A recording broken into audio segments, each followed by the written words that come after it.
Hello friends, welcome to GS career academy. आज है 8 मई 2022 और 8 मई के करंट अफेयर के सभी इंपॉर्टेंट क्वेश्चन को, करंट अफेयर के सभी एक्स्ट्रा फैक्ट को इस वीडियो में डिस्कस करेंगे। इसके अलावा 15 स्टैटिक जीके के इंपॉर्टेंट क्वेश्चन और कल के करंट अफेयर को भी रिवाइज किया जाएगा। आज की पीडीएफ फाइल को आप हमारे टेलीग्राम चैनल से डाउनलोड कर सकते हैं। टेलीग्राम चैनल की लिंक इस वीडियो के डिस्क्रिप्शन में दी हुई है। तो चलिए अब स्टार्ट करते हैं। आज का पहला करंट अफेयर है, हाल ही में किस देश में राष्ट्रीय आपातकाल यानी नेशनल इमरजेंसी लगाने की घोषणा की गई है। तो अभी श्रीलंका के राष्ट्रपति गोटबाया राजपक्षे ने एक बार फिर से श्रीलंका में राष्ट्रीय आपातकाल लगाने की घोषणा की है। तो इस क्वेश्चन के लिए सी ऑप्शन सही है। देखिए, श्रीलंका में आर्थिक संकट लगातार बढ़ता जा रहा है और इसी की वजह से श्रीलंका में जो दूध की कीमत है, 1 लीटर दूध 2000 रुपये का हो गया है। एक सिलेंडर की कीमत 2500 से 3000 रुपये हो गई है। चावल दाल की कीमत लगातार बढ़ती जा रही है। इसी की वजह से जो श्रीलंका के लोग हैं वह श्रीलंका की सरकार के खिलाफ सड़कों पर प्रदर्शन करने लग गए हैं, जिसकी वजह से अभी श्रीलंका के राष्ट्रपति गोटबाया राजपक्षे ने देश में नेशनल इमरजेंसी को डिक्लेयर किया है। अब आप लोग श्रीलंका की लोकेशन को यहाँ मैप में देख सकते हैं। श्रीलंका जिसकी 2 राजधानी है, कोलंबो जो कि कॉमर्शियल कैपिटल है और श्री जयवर्धनापुरा कोट्टे ये वहाँ की एडमिनिस्ट्रेटिव कैपिटल है। प्रधानमंत्री महिंद्रा राजपक्षे हैं और राष्ट्रपति हैं गोटबाया राजपक्षे। ये दोनों भाई भी हैं। देखिए, इस मैप से एक क्वेश्चन बनता है, भारत और श्रीलंका को अलग करने वाली रेखा का क्या नाम है। तो इसका नाम है पाक स्ट्रेट। पाक स्ट्रेट यानी पाक जल डमरू मध्य। इसी तरह भारत और श्रीलंका के बीच में एक युद्ध अभ्यास का आयोजन होता है जिसका नाम है स्लिनेक्स। अभी हाल ही में कुछ दिनों पहले स्लिनेक्स का आयोजन हुआ है विशाखापट्टनम में। तो ये दोनों फैक्ट भी आप लोग आने वाली परीक्षा के लिए याद रखिएगा। जो लोग चैनल पर पहली बार विजिट कर रहे हैं तो प्लीज़ चैनल को सब्सक्राइब करके बेल आइकन को प्रेस करें, जिससे कि आने वाली वीडियोस की नोटिफिकेशन आप लोग को मिल जाए। साथ में इस वीडियो को सभी लोग ज़्यादा से ज़्यादा शेयर करिएगा और लाइक भी करिएगा। नेक्स्ट करंट अफेयर है, किस देश में दुनिया का सबसे लंबा कांच का पुल जिसका नाम है सफ़ेद ड्रैगन खोला गया है। तो अभी वियतनाम देश में दुनिया का सबसे लंबा कांच का पुल इसको खोला गया है। देखिए, आप लोग इसको इमेज में भी देख सकते हैं। ये है दुनिया का सबसे लंबा कांच से बना हुआ पुल जिसका नाम रखा गया है सफ़ेद ड्रैगन और ये कहाँ पर बना है, वियतनाम में। अब वियतनाम से जुड़ी हुई कुछ अन्य जानकारी देख लेते हैं। वियतनाम किस महाद्वीप में स्थित है, एशिया महाद्वीप में। वियतनाम की राजधानी क्या है, हनोई। वियतनाम की मुद्रा है वियतनामी दोंग। वियतनाम के प्रधानमंत्री है फाम मिन चिन। वियतनाम के राष्ट्रपति हैं न्युएन जुआन फुक और वियतनाम की संसद को बोलते हैं नेशनल इमरजेंसी। तो ये सभी एक्स्ट्रा फैक्ट भी आप लोग याद रख सकते हैं। यहाँ पे आप लोग वियतनाम को मैप में देख सकते हैं। वियतनाम जिसकी कैपिटल है हनोई। इधर वियतनाम की जो नाइबरिंग कंट्री है, इधर है चाइना, इधर है लाओस।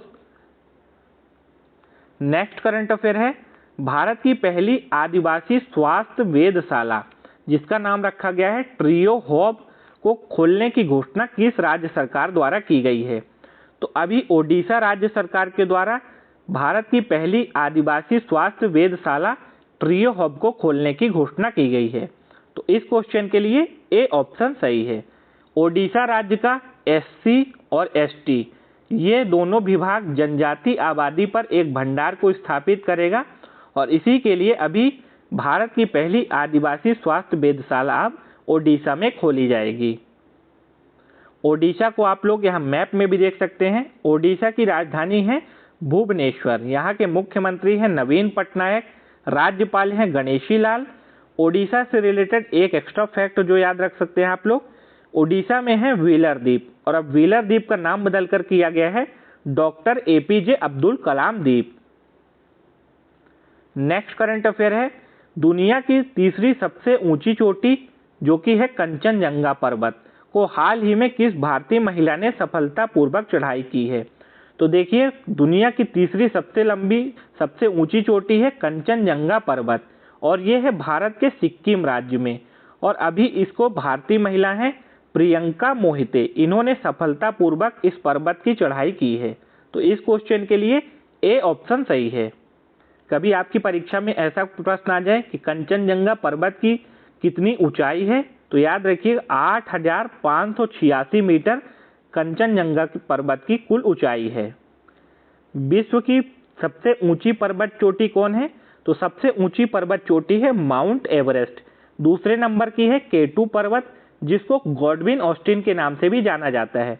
और तीसरी है कंचनजंगा पर्वत, और इसकी अभी सफलतापूर्वक चढ़ाई की है प्रियंका मोहिते ने।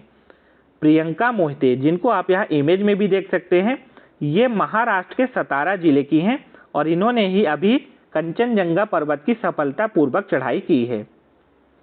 नेक्स्ट करंट अफेयर है, पालतू जानवरों की देखभाल पर आधारित दूरदर्शन के किस शो ने ENBA पुरस्कार 2021 को जीता है? तो अभी बेस्ट फ्रेंड फॉर एवर, ये दूरदर्शन का एक शो है जो कि पालतू जानवरों की देखभाल पर आधारित है और इसको अभी ENBA पुरस्कार 2021 मिला है। तो इस क्वेश्चन के लिए सी ऑप्शन सही है। यह award exchange for media news broadcasting awards के 14वें संस्करण में प्रदान किया गया है। और किया क्यों गया है? पालतू जानवरों पर अभी दूरदर्शन ने एक शो को चलाया था और इसीलिए इसको मिला है ENBA पुरस्कार 2021। अब बात करते हैं दूरदर्शन से रिलेटेड जो इम्पोर्टेंट फैक्ट की। तो दूरदर्शन, इसकी स्थापना हुई थी 15 सितंबर 1959 में। मुख्यालय है नई दिल्ली में। CEO है संदीप सिन्हा और आदर्श वाक्य है सत्यम शिवम सुंदरम। नेक्स्ट करंट अफेयर है, हाल ही में डिफेंडर यूरोप 2022 और स्विफ्ट रिस्पांस 2022 नामक अभ्यास किस संगठन ने शुरू किया है? तो डिफेंडर यूरोप 2022 और स्विफ्ट रिस्पांस 2022, इन दोनों अभ्यास का अभी नाटो द्वारा आयोजन किया गया है। तो इस क्वेश्चन के लिए ए ऑप्शन सही है। यह अभ्यास 1 मई से शुरू हुआ है और आने वाले 28 मई तक चलेगा। डिफेंडर यूरोप 2022 और स्विफ्ट रिस्पांस 2022, इन दोनों अभ्यास का आयोजन नाटो अमेरिका के सहयोग से कर रहा है। जो यह अभ्यास है, इसकी शुरुआत की गई है पोलैंड से और आने वाले दिनों में इसको 8 देशों में आयोजित किया जाएगा। और किसके द्वारा किया जा रहा है? नाटो के द्वारा। देखिए, नाटो जब से यूक्रेन और रूस के बाद रूस के बीच में युद्ध चल रहा है तो काफ़ी ज़्यादा चर्चा में भी है। तो इससे संबंधित आपके परीक्षा में प्रश्न भी आ सकता है। नाटो, इसका फुल फॉर्म याद रखिएगा, North Atlantic Treaty Organization. NATO की स्थापना हुई थी 4 अप्रैल 1949 में। इसका मुख्यालय है ब्रुसेल्स में। ब्रुसेल्स जो कि बेल्जियम की राजधानी है। नाटो में अब कुल 30 सदस्य हैं। 28 सदस्य हैं यूरोप के देश और 2 हैं अमेरिका और 1 है कनाडा। तो 2 अमेरिकी देश है और 28 यूरोपीय देश है। नाटो मिलिट्री कमेटी के चेयरमैन हैं रोब बाउर और नाटो के महासचिव है वर्तमान में जेंस स्टोल्टनबर्ग। नाटो की 2 आधिकारिक भाषा है, इंग्लिश और फ्रेंच। देखिए, एक बार आप लोग मैप में भी समझ सकते हैं। जो अब नाटो में टोटल मेंबर कंट्रीज हैं, कितनी हैं? 30 मेंबर कंट्रीज हैं। 2 कौन कौन सी है? एक यहाँ पे USA कनाडा है जो कि अमेरिकी देश है और बाकी 28 कंट्रीज जो कि यूरोप की हैं। नेक्स्ट करंट अफेयर है, क्रिस गेल के रिकॉर्ड को तोड़कर T20 क्रिकेट में सर्वाधिक अर्धशतक लगाने वाले पहले खिलाड़ी कौन बने हैं? तो अभी डेविड वार्नर ने क्रिस गेल के रिकॉर्ड को तोड़कर T20 क्रिकेट में सर्वाधिक अर्धशतक यानी 50 लगाने का रिकॉर्ड बनाया है। देखिए, पहले ये रिकॉर्ड था क्रिस गेल के पास।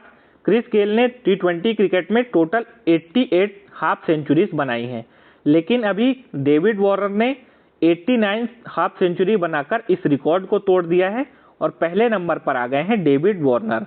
डेविड वार्नर जो कि ऑस्ट्रेलिया के खिलाड़ी हैं और साथ में IPL में दिल्ली कैपिटल की तरफ से भी खेलते हैं और अब यह रिकॉर्ड इनके पास आ गया है T20 क्रिकेट में सर्वाधिक अर्धशतक लगाने का।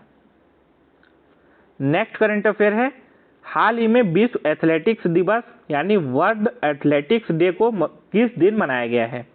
तो अभी विश्व भर में 7 मई को विश्व एथलेटिक्स दिवस को मनाया गया है। इस क्वेश्चन के लिए डी ऑप्शन सही है। विश्व एथलेटिक्स दिवस, इसको मनाने की शुरुआत हुई थी 1996 में और इसको मनाने की शुरुआत किसने की थी? IAAF ने की थी और इसके तत्कालीन अध्यक्ष थे प्रीमो निविओलो और इन्होंने ही इसकी शुरुआत की थी। देखिए फ्रेंड्स, एक चीज आप लोग ये भी याद रख सकते हैं कि 2022 में विश्व एथलेटिक्स दिवस को कब मनाया गया? 7 मई को, क्योंकि ये फिक्स नहीं है कि हर साल 7 मई को ही मनाया जाता है। इसको हर साल अलग अलग दिन बनाया जाता है, इसलिए इम्पोर्टेंट बनता है आने वाली परीक्षा के लिए कि 7 मई को कौन सा दिवस मनाया गया है? विश्व एथलेटिक्स दिवस। ये एथलेटिक्स दिवस क्यों मनाया जाता है? एथलेटिक्स को प्राथमिक खेल में बढ़ावा देने के लिए विश्व एथलेटिक्स दिवस को मनाया जाता है। IAAF इसका फुल फॉर्म होता है international association of athletics federation. IAAF इसकी स्थापना हुई थी 17 जुलाई 1912 को। कहाँ पर हुई थी? स्वीडन की राजधानी स्टॉकहोम में। IAAF इसका मुख्यालय कहाँ पर है? मोनाको में। अब बात कर लेते हैं मई माह में जो मनाए गए कुछ महत्वपूर्ण दिवस। तो 1 मई को मनाया गया है अंतर्राष्ट्रीय मजदूर दिवस। अंतर्राष्ट्रीय मजदूर दिवस, इसको लेबर डे भी बोलते हैं और मई दिवस भी बोलते हैं। साथ में महाराष्ट्र का और गुजरात राज्य का स्थापना दिवस भी 1 मई को मनाया गया है। 3 मई को विश्व प्रेस स्वतंत्रता दिवस मनाया गया है। 4 मई को कोयला खनिज दिवस मनाया गया। 5 मई को विश्व हाथ स्वच्छता दिवस और 6 मई को मनाया गया है अंतर्राष्ट्रीय आहार निषेध दिवस। तो ये सभी इंपॉर्टेंट डेज जो अभी मई माह में मनाए गए हैं। नेक्स्ट करंट अफेयर है, हाल ही में किस राज्य सरकार ने vehicle movement tracking system app को लॉन्च किया है? तो अभी हरियाणा स्टेट गवर्नमेंट ने vehicle movement tracking system app को लॉन्च किया है। रेत तथा अन्य खनन सामग्री ले जाने वाले वाहनों को ट्रैक करने के लिए हरियाणा राज्य सरकार ने इस vehicle movement tracking system app को लॉन्च किया है। नेक्स्ट करंट अफेयर है, the state of the world forest to 2020 forestry biodiversity and people नामक पुस्तक किसने लिखी है? तो इस पुस्तक को लिखा है फूड एंड एग्रीकल्चर ऑर्गेनाइजेशन ने, यानी खाद्य और कृषि संगठन ने। देखिए, खाद्य और कृषि संगठन ने एक रिपोर्ट जारी की थी और उस रिपोर्ट के अनुसार पिछले 30 सालों में लगभग पूरे विश्व में 420 मिलियन हेक्टेयर वन नष्ट हो गए हैं, यानी जंगल नष्ट हुए हैं। और इसी पर आधारित है यह पुस्तक, जिसका टाइटल है the state of the world forest 2020 forestry biodiversity and people. और इसको लिखा है किसने? फूड एंड एग्रीकल्चर ऑर्गेनाइजेशन ने। खाद्य और कृषि संगठन, इसकी स्थापना हुई थी 16 अक्टूबर 1945 में। मुख्यालय है इटली के शहर रोम में और इसके महानिदेशक Qu Dongyu. Next current affair है, हाल ही में तस्करी को रोकने के लिए ऑपरेशन सतर्क किसने चलाया है? तो अभी ट्रेनों में तस्करी को रोकने के लिए RPF यानी रेलवे प्रोटेक्शन फोर्स ने ऑपरेशन सतर्क को चलाया है। ट्रेन के माध्यम से अनेक तरह की तस्करी की जाती है, जैसे कभी मानव तस्करी और कभी कभी इससे जो ये नशीले पदार्थों की तस्करी की जाती है। और इसी को रोकने के लिए रेलवे प्रोटेक्शन फोर्स ने ऑपरेशन सतर्क को चलाया है। तो इस क्वेश्चन के लिए सी ऑप्शन सही है। RPF की बात कर लें तो RPF इसकी स्थापना हुई थी 27 जुलाई 1982 में। RPF का मुख्यालय है नई दिल्ली में। महानिदेशक हैं संजय चंडर। कौन है? संजय चंडर। नेक्स्ट करंट अफेयर है, किस राज्य के मुख्यमंत्री ने ऐलान किया है कि 1 अक्टूबर से सिर्फ उन्हीं लोगों को बिजली बिल पर सब्सिडी मिलेगी जो इसके लिए मांग करेंगे? तो देखिए, दिल्ली में अभी इसके ऐलान किया गया है कि अब 1 अक्टूबर से जो दिल्ली के लोग होंगे, अगर वो सब्सिडी लेना चाहते हैं बिजली के बिल पर तो उनको सब्सिडी मिलेगी, अन्यथा नहीं मिलेगी। देखिए, जो दिल्ली में है 200 यूनिट तक बिजली का बिल अगर आपका आता है तो आपको कोई भी बिल पे नहीं करना पड़ता। इसके अलावा अगर 201 से लेकर 400 यूनिट तक बिजली का बिल आता है तो उनको 800 रुपये की सब्सिडी मिलती है। और अभी इसी के लिए अब आने वाले 1 अक्टूबर से सब्सिडी सिर्फ उन लोगों को मिलेगी जो इसकी मांग करेंगे। फ्रेंड्स, अब करंट अफेयर के बाद स्टैटिक जीके के इंपॉर्टेंट क्वेश्चन को डिस्कस कर लेते हैं। भारत में सबसे अधिक कोयला का उत्पादन किस राज्य में होता है? तो याद रखिएगा छत्तीसगढ़ में। कई जगह आप लोग पढ़ सकते हैं कि झारखंड में, लेकिन ऐसा नहीं है, क्योंकि अब झारखंड को पीछे छोड़कर छत्तीसगढ़ भारत में सबसे ज्यादा कोयले का उत्पादन करने वाला राज्य बन गया है। पुष्कर झील भारत के किस राज्य में स्थित है?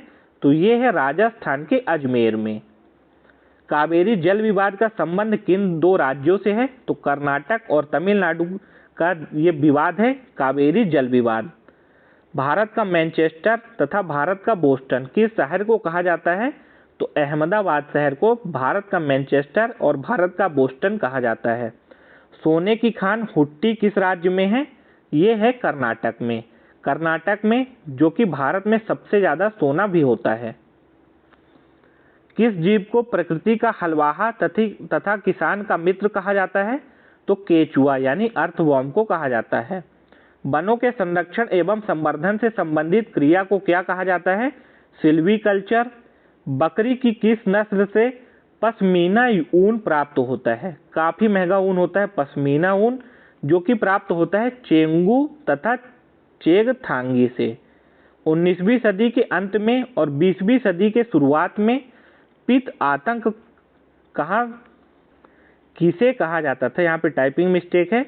तो देखिए 19वीं सदी के अंत में और 20वीं सदी की शुरुआत में जो जापान में है, काफी ज्यादा तेजी से डेवलपमेंट हुआ था और इसी डेवलपमेंट को बोला जाता है पित आतंक। तो इसके लिए आप लोग ध्यान रखेंगे जापान। अलाई दरवाजा का निर्माण किसने करवाया था? अलाउद्दीन खिलजी ने अलाई दरवाजा का निर्माण करवाया था। 1923 में स्वराज पार्टी की स्थापना किसने की थी? चित्तरंजन दास और मोतीलाल नेहरू ने। पानी का बुलबुला किस कारण से चमकता है? तो प्रकाश के पूर्ण आंतरिक परिवर्तन के कारण ये पानी का जो बुलबुला, आप लोग कई बार इसका एग्जाम्पल भी देखे होंगे, ये चमकता है। दो न्यूरॉन के बीच की जगह क्या कहलाती है? साइनेप्स। ज्योति फ्लक्स ये किसका मात्रक है? ल्यूमेन का। नहीं, इसमें उल्टा है, ल्यूमेन जो कि ज्योति फ्लक्स का मात्रक है और कैडिला जो कि ज्योति तीव्रता का मापक है। अब 7 मई के करंट अफेयर को भी जल्दी से रिवाइज करेंगे। अभी भारत नॉर्डिक शिखर सम्मेलन के दूसरा संस्करण आयोजित हुआ है डेनमार्क की राजधानी कोपेनहेगन में। इससे रिलेटेड और भी जो फैक्ट है हमने कल की क्लास में डिस्कस किए हैं। जो लोग उस क्लास को नहीं देख पाए हैं तो प्लीज चैनल पर जाके उस क्लास को भी देखें। गूगल ने किसे भारत में सार्वजनिक नीति का प्रमुख नियुक्त किया है? अर्चना गुलाटी को। आईसीसी T20 रैंकिंग में अपना देश भारत पहले नंबर पर आ गया है। भारत का पहला इथेनॉल संयंत्र, इसका उद्घाटन हुआ है बिहार के पूर्णिया जिला में। और भारत में जो पहला इथेनॉल नीति बनाने वाला भी बिहार राज्य है भारत का। हाल ही में किस राज्य सरकार ने मुख्यमंत्री मितान योजना शुरू किया है? छत्तीसगढ़ राज्य सरकार ने मुख्यमंत्री मितान योजना को शुरू किया है। किस देश की अंतरिक्ष एजेंसी आने वाले 2024 में शुक्र मिशन यानी वीनस मिशन को लॉन्च करेगी? तो अपने देश भारत की स्पेस एजेंसी है इसरो, जो कि 2024 में शुक्र मिशन को लॉन्च करेगी। भारतीय रिजर्व बैंक ऑफ इंडिया ने रेपो रेट को 4% से बढ़ाकर कितना कर दिया है? तो अब रेपो रेट को 4% से बढ़ाकर 4.40% कर दिया है आरबीआई ने। 75वीं संतोष ट्रॉफी 2022 का खिताब किसने जीता है? तो अभी केरल की टीम ने पश्चिम बंगाल की टीम को हराकर 75वीं संतोष ट्रॉफी 2022 का खिताब जीत लिया है। विश्व प्रेस स्वतंत्रता सूचकांक 2022 में अपने देश भारत की रैंकिंग है 150। फ्रेंड्स, कल के करंट अफेयर की क्लास में 2 क्विज के क्वेश्चन जो आपसे पूछे गए थे। अकबर द्वारा प्रतिपादित दीन ए इलाही नामक नए धर्म को अपनाने वाला पहला व्यक्ति कौन था? तो ये थे अबुल फजल, जिन्होंने दीन ए इलाही धर्म को अपनाया था। भूमध्य सागर का सबसे बड़ा द्वीप कौन सा है? तो भूमध्य सागर इसका सबसे बड़ा द्वीप है सिसिली। तो इन दोनों क्वेश्चन के आंसर आप में से कई ज्यादा लोगों ने सही दिए थे। अब आज की क्लास में दोनों क्विज के क्वेश्चन, इसके आंसर आपको देना है कमेंट बॉक्स में। पहला क्वेश्चन है, निम्नलिखित में से किस देश के साथ भारत की सीमा अधिकतम लंबाई साझा करता है? पाकिस्तान, चीन, बांग्लादेश या नेपाल? तो अपने देश भारत की जो सबसे ज़्यादा सीमा है वह किस देश के साथ लगती है? निम्नलिखित में से कौन सा शहर पर्ल सिटी के नाम से जाना जाता है? हल्दिया, कांडला या फिर तूतीकोरिन? तो इन तीनों सिटीज या फिर इनमें से कोई नहीं, बताइएगा पर्ल सिटी किसको बोलते हैं। अगर आज की क्लास आपको अच्छी लगी हो, हेल्पफुल लगी हो, तो इस वीडियो को आप लोग ज़्यादा से ज़्यादा लाइक और शेयर भी करिएगा। चैनल पर जो लोग पहली बार आए हैं या फिर चैनल को अभी तक सब्सक्राइब नहीं किए हैं तो सब्सक्राइब करके बेल आइकन को भी प्रेस कर लें। मिलते हैं फिर नेक्स्ट वीडियो में, तब तक के लिए आप सभी को जय हिंद, वंदे मातरम, टेक केयर।